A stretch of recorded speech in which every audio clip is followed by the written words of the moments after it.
Halo teman-teman semua, pernah nggak sih udah niat banget nih, bulan ini harus hemat. Tapi tahu-tahu niatnya tinggal niat aja.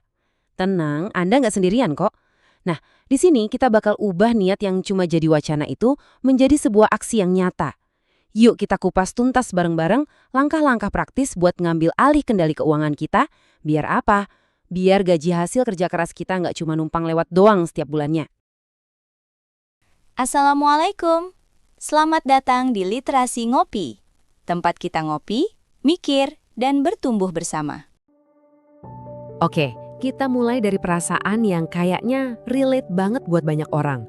Coba deh ingat-ingat, pernah nggak pas akhir bulan Anda cek saldo terus bengong sendiri sambil mikir, duit gue kemana aja ya? Rasanya udah kerja banting tulang, tapi kok tabungan nggak nambah-nambah? Kalau Anda pernah ngerasain ini, percayalah, ini masalah super umum. Dan yang paling penting, ini masalah yang ada solusinya. Dan solusinya akan kita cari sama-sama sekarang. Sebelum kita ngomongin angka-angka, metode budgeting, atau aplikasi-aplikasi canggih, ada satu hal yang paling dasar yang harus kita beresin dulu. Apa itu? Pola pikir kita. Kenapa? Ya karena tanpa fondasi yang kuat, rumah sebagus apapun bakal gampang roboh kan? Nah, sama kayak keuangan. Jadi, langkah paling pertama adalah membangun fondasi yang cerdas, yaitu dengan kenalan sama konsep gaya hidup frugal atau frugal living. Jadi, apa sih frugal living itu sebenarnya? Gini, penting banget buat dicatat ya, ini tuh bukan soal hidup sengsara atau serba kekurangan. Sama sekali bukan, justru sebaliknya. Ini tuh seni mengelola uang dengan super cerdas. Ini soal kita sadar penuh waktu mau keluarin uang, mikirin, ini penting nggak buat gue? Ini sepadan nggak nilainya? Tujuannya, supaya setiap rupiah yang kita keluarkan itu bisa ngasih nilai maksimal buat kita dan ngebantu kita mencapai impian-impian besar di masa depan. Nah, ini dia nih yang sering bikin salah kaprah. Frugal itu sering banget disamain sama pelit. Padahal beda banget teman-teman, jauh. Orang yang frugal itu pembeli yang cerdas. Dia cari nilai terbaik. Contoh gampangnya gini deh. Beli sepatu kulit bagus harganya 1 juta, tapi awet sampai 5 tahun ke depan. Itu namanya frugal. Nah kalau orang pelit, dia bakal beli sepatu yang paling murah, misalnya 100.000. Tapi baru 3 bulan udah rusak. Akhirnya beli lagi, rusak lagi, beli lagi. Coba dihitung-hitung dalam jangka panjang, borosan mana? Jadi poinnya adalah frugal itu mikirin efisiensi jangka panjang, bukan cuma soal harga paling murah hari ini. Terus gimana cara mulainya? Gampang kok, gak perlu langsung yang drastis. Kita bisa mulai dari 3 kebiasaan simple ini. Pertama, coba deh prinsip 30 hari. Jadi kalau lagi pengen beli sesuatu yang gak mendesak, tahan dulu, kasih jeda 30 hari. Sering banget loh setelah sebulan, rasa pengen itu udah hilang. Kedua, masak sendiri. Kedengarannya sepele ya, tapi coba deh dihitung, ini salah satu pos penghematan paling gede. Dan ketiga, sebelum ke supermarket, wajib bikin daftar belanjaan. Dan yang lebih penting, patuhi daftar itu. Ini tameng paling ampuh buat ngelawan godaan diskon barang-barang yang sebenarnya nggak kita butuhin.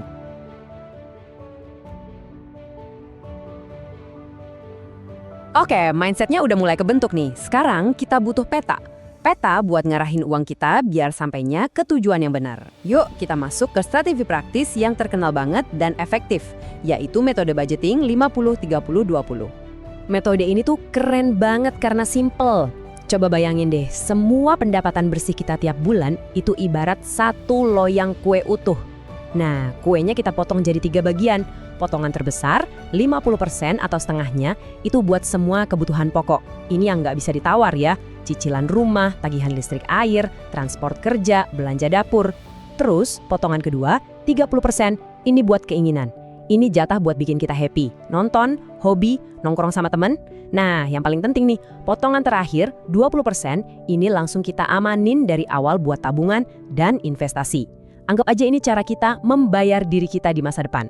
Bagian inilah yang bakal jadi mesin buat numbuhin kekayaan kita. Biar lebih kebayang, kita pakai angka beneran ya. Anggaplah pendapatan bersih kita sebulan itu 10 juta rupiah. Pakai metode 50-30-20, pembagiannya jadi jelas banget. 5 juta rupiah buat semua kebutuhan pokok. Terus ada budget 3 juta rupiah buat keinginan, jadi kita bisa nikmatin hidup tanpa rasa bersalah. Dan yang paling krusial, 2 juta rupiah langsung dipisahin buat masa depan. Enak kan? Kalau udah ada angkanya gini, kita jadi punya kontrol penuh. Nggak ada lagi tuh yang namanya bingung atau ngerasa bersalah pas jajan.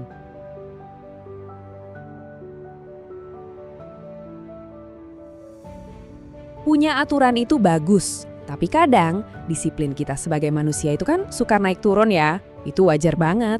Untungnya kita hidup di zaman di mana teknologi bisa jadi asisten keuangan pribadi kita. Nah, sekarang kita lihat yuk gimana caranya alat-alat modern ini bisa bikin sebuah aturan tadi jalan sendiri, otomatis. Konsepnya tuh simpel banget. Jangan campur aduk semua uang dalam satu rekening. Itu rasa bencana. Nah, aplikasi bank digital sekarang tuh canggih. Bisa bikin semacam kantong-kantong atau pos-pos terpisah. Jadi kita bisa punya kantong khusus buat bayar tagihan bulanan, kantong buat dana liburan, dan tentu saja kantong tabungan atau investasi yang hukumnya haram buat diganggu-gugat. Kalau udah dipisah gini, uang buat nabung gak bakal kepake buat belanja online. Godaannya hilang, pikiran jadi tenang.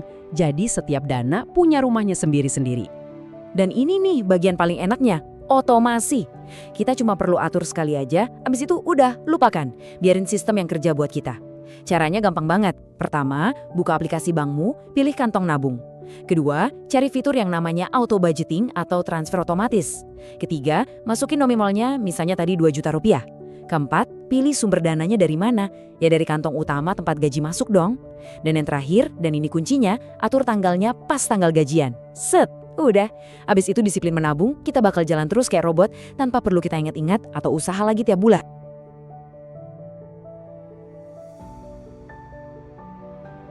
Oke, kita udah berhasil nih nyisihin uang secara rutin. Keren. Pertanyaan selanjutnya, terus uang yang udah dikumpulin ini diapain? Biar bisa tumbuh gitu. Nah, disinilah kita naik level. Dari sekedar menabung, jadi membangun kekayaan. Ayo kita kenalan sama sebuah mesin pertumbuhan uang yang bahkan disebut Albert Einstein sebagai keajaiban dunia ke-8. Namanya adalah bunga majemuk atau compound interest. Apaan sih bunga majemuk itu? Sederhananya gini, ini adalah bunga yang kita dapat bukan cuma dari modal awal kita, tapi juga dari bunga yang udah kita dapetin sebelumnya. Jadi bunga kita ikutan menghasilkan bunga baru, uang kita jadi beranak pinak. Ini tuh efeknya kayak bola salju yang lagi ngegelinding dari atas bukit. Awalnya kecil, tapi makin lama makin ngegulung, makin cepat dan makin besar secara eksponensial. Kalau misalnya dari semua penjelasan ini, Anda cuma boleh ingat satu hal tentang bunga majemuk, ingat aja kalimat simple tapi super dahsyat ini. Bunga yang menghasilkan bunga. Ini adalah inti dari semua keajaiban investasi. Gimana caranya uang yang kelihatannya kecil seiring berjalannya waktu bisa tumbuh jadi gede banget. Dan jangan mikir kalau ini tuh cuma buat orang yang modelnya gede. Sama sekali enggak. Kekuatan bunga majemuk ini bisa kita mulai dari nominal yang kecil banget. Coba deh kita pakai contoh angka yang realistis banget. Nyisihin Rp20.000 aja setiap hari. Beneran, cuma Rp20.000. Mungkin cuma seharga kopi susu yang kadang kita beli tanpa mikir panjang. Sebuah pengorbanan yang hampir nggak kerasa kan? Nah, disinilah keajaibannya kelihatan jelas banget.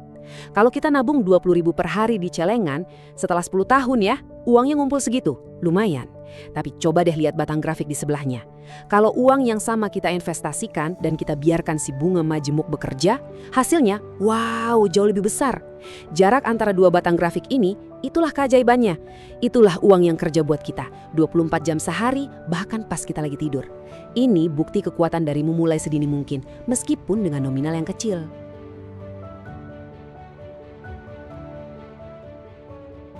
Oke, jadi menghemat dan berinvestasi rutin itu udah jadi fondasi yang super kokoh. Tapi, kalau kita mau lari lebih kencang lagi buat mencapai tujuan keuangan, ada satu tuas lagi yang bisa kita tarik. Apa itu? Menambah sumber pendapatan. Yuk kita bahas beberapa cara praktis buat mengakselerasi cuan kita. Salah satu pilihan yang lagi populer sekarang itu namanya peer-to-peer atau P2P lending. Sederhananya, ini adalah sebuah platform online yang jadi jembatan. Jembatan antara kita yang punya dana sebagai investor dengan orang-orang yang butuh dana yang biasanya adalah para pengusaha UMKM yang butuh modal buat kembangin usahanya. Jadi kita minjemin dana ke mereka dan sebagai gantinya kita dapat imbal hasil berupa bunga dari pinjaman itu. Tentu saja, seperti investasi lainnya, P2P lending ini punya dua sisi. Keuntungannya, potensi imbal hasilnya cenderung tinggi dan kita bisa mulai dengan modal kecil. Tapi risikonya juga ada. Ada risiko gagal bayar, yang artinya dana kita bisa nggak kembali. Nah, poin paling krusialnya, dan saya mau tekanin banget ini, selalu, dan saya ulangi ya, selalu pilih platform yang sudah terdaftar dan diawasi oleh OJK. Ini adalah benteng pertahanan paling penting buat ngelindungin uang kita. Nah, kalau Anda cari cara nambah penghasilan yang modalnya benar-benar 0 rupiah, program seperti Shopee Affiliate ini bisa jadi pilihan yang menarik banget. Konsepnya simple, Anda dapat komisi cuma dengan cara promosiin produk-produk yang dijual di Shopee, biasanya lewat akun media sosial Anda. Caranya gampang banget, tinggal daftar programnya, terus Anda pilih deh produk apa aja yang Anda suka. Misalnya Anda suka sebuah skincare, nah Anda bisa bagikan link unik dari produk itu. Nanti setiap ada orang yang ngeklik link Anda dan akhirnya beli, komisi bakal otomatis masuk ke akun Anda. Intinya, kita mengubah kebiasaan kita merekomendasikan barang bagus ke teman-teman jadi sesuatu yang menghasilkan uang. Cerdas kan? Kita udah bahas banyak banget ya, dari benerin pola pikir, pakai peta 50-30-20, manfaatin teknologi otomatis, sampai cara nambahin penghasilan. Ingat, perjalanan ribuan kilometer itu selalu dimulai dari satu langkah kecil. Jadi, pertanyaannya sekarang bukan lagi gimana caranya, tapi kapan mau mulai. Dari semua yang kita obrolin tadi, coba dipikirin, satu kebiasaan kecil apa yang akan Anda pilih untuk mulai hari ini juga. Terima kasih sudah menyimak.